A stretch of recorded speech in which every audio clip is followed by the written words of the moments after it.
Hannah was a ward of the county for her entire life. Her parents are unknown. They either died or gave her up shortly after her birth.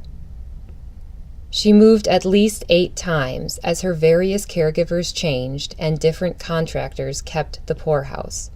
Her longest relationship was with the Dengel family, who intermittently used their farm for the poorhouse for 11 years over a 20-year period. Hannah first met the Dengels when she was 3 years old and lived with them until she was 5. She then went back to live with them from the ages of 7 to 10 and from the ages of 16 to 23. The Dengels built Hannah her own little cabin on their farm where they could care for her properly. Hannah was often the only young person in the poorhouse. Most of the other poorhouse residents were much older, and other children were usually sent to the orphanages in Milwaukee or let out to local citizens. She was not. Hannah was born with a congenital deformity of the face.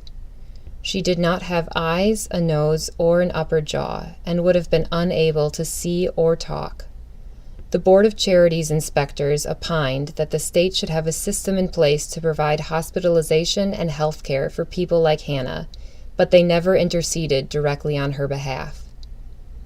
In 1881, the poorhouse residents moved from the Dengel farm to Edward Winkler's farm near the center of Saukville.